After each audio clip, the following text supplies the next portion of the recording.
নতুন একটা ভিডিওতে সবাইকে স্বাগতম। আমরা আজকে চলে এসেছি আবার আমাদের রান্নায়। আপনারা দেখতে পাচ্ছেন এখানে বিলের মাছ, আমরা বিলের মাছ ধরে নিয়ে আসছি। এপাশে কাটাকাটি চলছে। আমরা অনেক ধরনের মাছই নিয়ে আসছি ধরে, এর মধ্যে থেকে পুঁটি মাছ যেগুলোকে বলে আমরা সেগুলো রান্না করার চেষ্টা করব। আপনারা এখানে দেখতে পাচ্ছেন যে আমাদের যে পুঁটি মাছ বিল থেকে ধরে নিয়ে আসছি সেগুলো এখানে কাটাকাটি চলছে। আমরা প্রথমে সুন্দর মতো কেটে নিচ্ছি। তারপর আমরা এগুলো 3 পিস টমেটো এবং 1 পিস আলু নিয়েছি। এগুলো দিয়ে কিন্তু চচ্চড়ি করা হবে। এপাশে আলু কাটাকাটি চলছে, আপনারা দেখতে পাচ্ছেন। আর টমেটো আগে কেটে নিয়েছি। আসলে এটা একটা একেবারে সাধারণ রান্না, আপনারা চেষ্টা করলে অবশ্যই এটা অতি দ্রুতই করতে পারেন। তাই আপনারা এভাবে অবশ্যই রান্না করে খেতে পারেন। আসলে এখন বর্তমান সময়ে বিলের মাছ আসলে পাওয়াই যায় না। এখানে আমরা পেঁয়াজ কেটে নিচ্ছি এবং কাঁচামরিচ রাখছি। পেঁয়াজ আর কাঁচামরিচ এখানে কাটার কাজ আছে, আমরা এগুলো একটু কেটে নেব। আমরা একেবারে সাধারণ যে রান্না, বিল থেকে মাছ ধরে নিয়ে এসে সাধারণ যে রান্না সেটাই করার চেষ্টা করছি। এখানে তেমন কোনো মশলা ব্যবহার করব না। আপনারা দেখতে পাচ্ছেন যে পেঁয়াজ কেটে নিয়েছি এবং কাঁচামরিচ চিড়ে নিচ্ছি মাঝখান থেকে। এপাশে আমাদের কুটে রাখা মাছগুলো সুন্দর করে ধুয়ে নিয়ে আসছি। প্রথমে হলুদ এবং লবণ দিয়ে আমরা সুন্দর মতো মাখায় নেব। হলুদ এবং লবণ দিয়ে নিয়েছি, এগুলো সুন্দর মতো মাখায় নিয়ে কিছুক্ষণ এভাবে রেখে দেব। অনেক বেশি হলুদ দেবেন এমন না, সুন্দর মতো গায়ে হলুদটা লেগে গেলে কিছু সময় এভাবে রেখে দেন। আমাদের কড়াই চুলোতে দিয়ে দিয়েছি, তেলটা দিয়ে দিচ্ছি। এখানে আমরা সয়াবিন তেল ব্যবহার করছি। আপনারা সরিষার তেল ব্যবহার করতে পারেন, সরিষার তেলে আরও বেশি স্বাদ আসে। তেলটা গরম হয়ে গেছে, আমরা কিছু পরিমাণ জিরা দিয়ে নিলাম।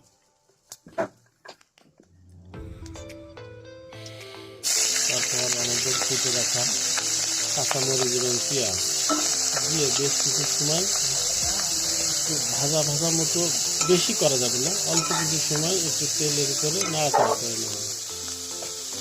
এটা মূলত আমরা রান্না করছি বিলের মাছ আলু টমেটো চচ্চড়ি। অনেকটাই ব্যতিক্রম রান্না করার চেষ্টা করছি। আপনারা এইভাবে বেশ কিছু সময় এটা তেলে দিয়ে ভেজে ভেজে মতো নেবেন। তারপর আপনাদের যে সকল মশলা দেওয়ার দরকার সেগুলো দিয়ে দেবেন। আমরা এখানে হলুদ দিয়ে নিলাম, আপনারা জিরা গুঁড়া দিতে পারেন। তারপরে আমাদের কেটে রাখা আলু এবং টমেটো যেটা ছিল সেটা দিয়ে নিলাম, দিয়ে রান্না করছি। আপনারা অনেকেই ভাবতে পারেন যে আসলে রান্না করা অনেক কঠিন, কিন্তু দেখেন আসলে তেমন না। আপনার রান্না করার যদি সামান্য একটু ইচ্ছা থাকে তাহলে কিন্তু আপনি ঝটপট দ্রুত সময়ের মধ্যে এই রান্নাটা করে নিতে পারেন। আপনারা এইভাবে রান্না করতে পারেন অল্প সময়ের মধ্যে। আমরা এখন দেখতে পাচ্ছেন যে কষায় নিয়ামত হয়ে নিচ্ছি আর কি। যে সকল মশলা দেওয়া ছিল সেগুলো দিয়ে সুন্দর মতো কষায় নিচ্ছি। বেশ কিছু সময় কষায় নেব, এখন ঢেকে রাখলাম, তাহলে দ্রুত সিদ্ধ হয়ে যাবে। আপনারা দেখতে পাচ্ছেন যে এটা থেকে কিন্তু পানি ছেড়ে দিয়েছে। আর অল্প কিছু সময় নাড়াচাড়া করার পরে বেশ সময় হয়ে গেল, তো যার কারণে এটা সিদ্ধ হয়ে গেছে, প্রয়োজন মতো সিদ্ধ হয়ে গেছে। আমরা আর অল্প কিছু সময় ঢেকে রেখে তারপর এর মধ্যে মাছ দিয়ে দেবো। আপনারা দেখতে পাচ্ছেন যে আমাদের যে তরকারিটা ছিল মূলত সেটা কিন্তু সিদ্ধ হয়ে গেছে। তো আপনারা আমাদের সাথে থাকুন এবং দেখতে থাকুন যে আসলে রান্নাটা কিভাবে করতে হয়। দেখেন আমাদের যে মাছটা কেটে রাখা ছিল, হলুদ লবণ মাখায় রাখা ছিল, সেটা এখন তরকারির মধ্যে দিয়ে দিচ্ছি। এটা আসলে বেশি সিদ্ধ করার প্রয়োজন নেই মাছ দিয়ে, কারণ এই ছোটো মাছ তো এমনিতেই সিদ্ধ হয়ে যাবে।